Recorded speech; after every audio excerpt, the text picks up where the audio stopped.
Veterans aren't moving to these states by accident. Something's happening beneath the surface that most people aren't seeing yet. Over the past 6 years, specific U.S. states have absorbed military retirees at rates that don't match job markets, climate, or cost of living. The pattern is too consistent to ignore. These aren't retirement destinations, they're strategic positions, 12 states specifically, and the people quietly relocating to them share knowledge most civilians don't have about infrastructure vulnerability, supply chain fragility, and what actually happens when systems fail. I'm showing you which states, why they're being chosen, and what the selection criteria reveals about what's coming. Let's start with what you'd expect, Idaho. Everyone knows preppers love Idaho, but here's what the headlines miss. Veterans moving there aren't buying cabins in resort towns. They're purchasing agricultural land in specific counties, Boundary County, Bonner County, areas with year-round water access from snowmelt, not aquifer dependency. The difference matters when you're thinking decades, not vacations. Idaho's veteran population jumped 27% between 2010 and 2020. That's double the national veteran migration rate. These are people who understand hydrology, soil composition, and growing seasons. They're not buying views, they're buying water rights. Now shift to Tennessee, Middle Tennessee specifically, the Plateau region between Nashville and Knoxville. You're looking at temperate climate, 4 distinct seasons, and the highest concentration of natural springs in the eastern United States. Coffee County, Warren County, and Van Buren County have seen veteran land purchases increase 340% since 2015. Not suburban homes, raw acreage with timber rights and spring access. Here's the layer most people miss. Tennessee has no state income tax and some of the weakest property taxation in the country. That's not about saving money on retirement. That's about long-term autonomy when local governments need revenue and start squeezing residents. Montana keeps appearing in the data, but not where you'd think. Everyone pictures Flathead Valley or Bozeman. Wrong. Veterans are targeting the Central Corridor, Judith Basin, Fergus County, Golden Valley County. These are cattle counties with brutal winters and zero tourism infrastructure. Why there? Because harsh winters filter out people who aren't serious. Because low population density means low conflict probability. Because Montana's water law operates on prior appropriation doctrine, meaning first rights are permanent rights. The people buying there secured those rights before the migration wave hit. Wyoming's pattern is nearly identical, but even more selective. Sublet County, Lincoln County, places where the growing season barely hits 90 days and winter temperatures regularly touch -30. This isn't retirement planning. This is elimination of variables. Veterans choosing these locations are selecting for specific characteristics: low population, high altitude, which limits disease vector transmission, and remoteness that creates natural security buffers. Missouri is the one that breaks most people's pattern recognition. It's not mountainous, it's not remote, but look closer. The Ozark Plateau region spanning Howell, Oregon, and Shannon counties offers something unique. Extensive cave systems, year-round springs, and timber density that provides both resources and concealment. Missouri also sits at the agricultural crossroads of the country. Corn, soybeans, livestock, and direct access to the Mississippi River Basin. During the 1811 New Madrid earthquakes, the most powerful seismic events in U.S. history, the Ozark region experienced minimal structural damage due to bedrock stability. That's in the geological record. Veterans researching land purchases read geological surveys. Here's where it gets interesting. North Carolina, specifically the western mountain counties, Haywood, Madison, Yancey. The Appalachian Range creates microclimates that allow for extended growing seasons compared to similar latitudes. But the real asset is this: the region has the highest concentration of off-grid homesteads in the eastern United States, existing infrastructure for independence, existing culture that doesn't question self-sufficiency. When you move there, you're not the weird prepper on the block, you're normal. Texas appears on the list, but with a massive caveat. Veterans aren't moving to the cities or even the hill country anymore. They're targeting the Trans-Pecos region, far west Texas, Jeff Davis County, Brewster County, Presidio County. This is desert. This is harsh. This is also some of the least populated, most defensible terrain in the lower 48 states. And Texas has no state income tax, strong property rights, and legal frameworks that favor landowner autonomy. The people moving there aren't seeking comfort, they're seeking jurisdiction. Kentucky's emerging as a dark horse selection. Not Louisville, not Lexington. The eastern mountain counties, Appalachian Kentucky, where coal country is economically depressed, land is cheap, and the population has multi-generational experience with isolation and self-reliance. What looks like economic decline to most people looks like opportunity to someone thinking strategically. Low land costs, established hunting culture, terrain that heavily favors defense over offense. Then there's Arkansas, the Ozark and Ouachita Mountain regions specifically, Newton County, Searcy County, Stone County, similar characteristics to Missouri's Ozark region, but with even lower population density and cheaper land acquisition costs. Arkansas also has some of the most permissive homesteading and agricultural laws in the country. You can raise livestock, process your own meat, and sell directly to consumers with minimal regulatory interference. Oklahoma's showing veteran migration into the Kiamichi Mountains in the southeast, Pushmataha County, McCurtain County, heavily forested, low population, and sitting on the Ouachita National Forest boundary, which provides millions of acres of buffer zone. These areas have existing infrastructure for timber harvesting, which means equipment access and skill sets already present in the local population.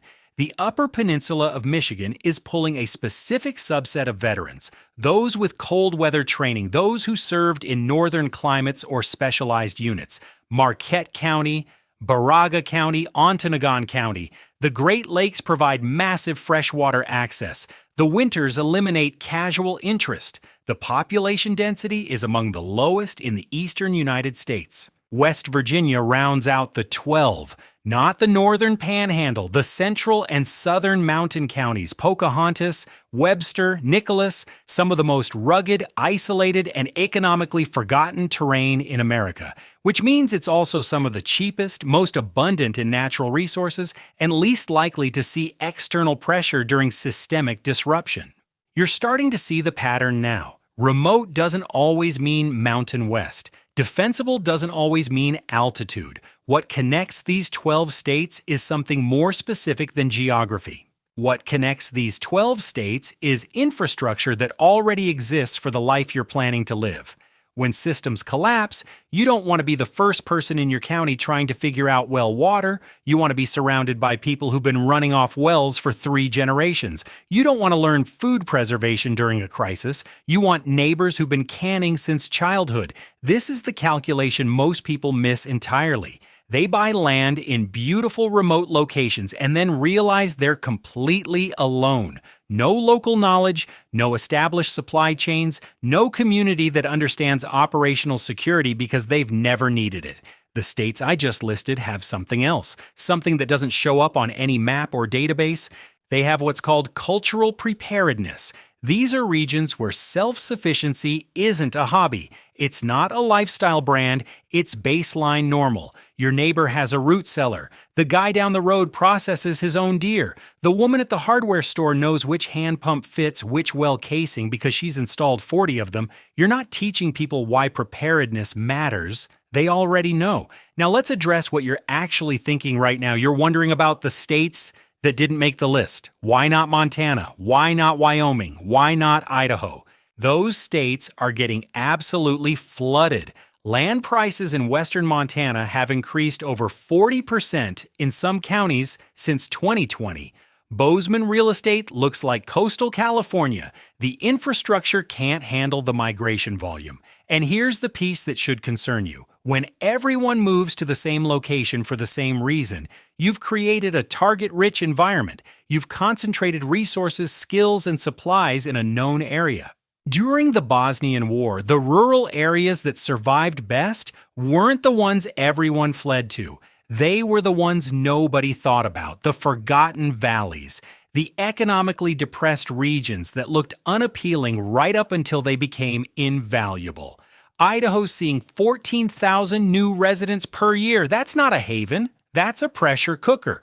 The 12 states I gave you are different. They're not trending. They're not featured in relocation magazines. Most of them are experiencing net population loss in official statistics, which means the people moving there are doing it quietly and deliberately. Let's talk about one more factor that separates informed decisions from emotional ones: water rights. In the Western states, water law follows prior appropriation doctrine, first in time, first in right. If you're buying land in 2025, you're last in line. During drought conditions, senior water rights holders get their allocation. You get whatever's left, which might be nothing. The eastern states on my list follow riparian water rights. If water flows through or borders your property, you have rights to reasonable use. Period. You're not competing with century-old claims. You're not at the mercy of state allocation boards. This matters more than almost anything else on this list. You can survive without grid power. You can survive without natural gas. You cannot survive without water. And you definitely can't grow food without it. Missouri, Arkansas, Kentucky, Tennessee, North Carolina, all riparian doctrine states, all abundant in surface water and groundwater. The Ozark Plateau alone sits on some of the most productive aquifers in North America. Compare that to Nevada, where you can own 40 acres and have zero water rights because every drop is already claimed. Here's what you do with this information. Pick one state from the list, not based on where you want a vacation, based on climate match to your skill set and physical capabilities. If you've never experienced real winter, the Upper Peninsula of Michigan will break you. If you have heat sensitivity issues, Arkansas in July will be unbearable. Then research 3 counties within that state. Look at population density, look at land costs, look at local agriculture to understand what actually grows there without massive intervention. Then visit, not in summer when everything looks perfect. Visit in the worst season, February in the mountains, August in the Ozarks. See what you're actually buying into. Talk to the guy at the feed store. Ask what people are raising. Ask what fails. Ask about water. Ask about winters. These conversations tell you more than any online forum ever will. If the locals look at you like you're crazy for considering a move there, that's actually a positive indicator. It means you're early. It means the word hasn't spread yet. One final thing. The veterans making these moves aren't posting about it. They're not running YouTube channels documenting their relocation. They're not active in prepper forums announcing their plans. They bought land quietly. They moved during off-peak seasons. They integrated slowly into communities that value privacy and mind their own business. That's the actual strategy.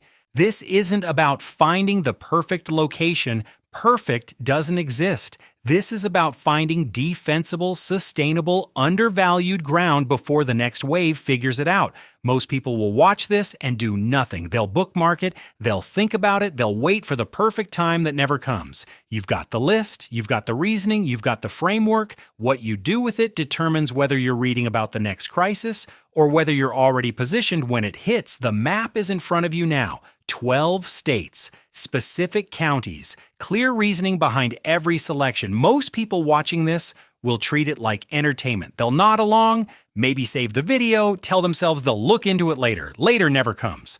The veterans who already made these moves didn't wait for confirmation. They didn't need 3 more data points or 1 more expert opinion.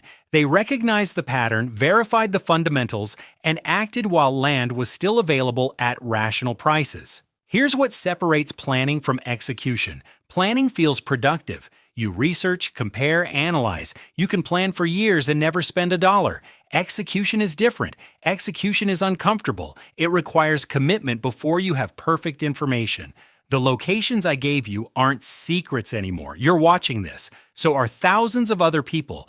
Every day that passes, someone else is making an offer on property in Howell County or Pocahontas County or Pushmataha County. You're not competing against time. You're competing against other people who just received the same information you did. The question isn't whether you believe disruption is coming. The question is whether you're willing to act like it is before you have proof. Because by the time you have proof, you're already too late. The 12 states are there. The counties are mapped. The reasoning is sound. What happens next is entirely up to you.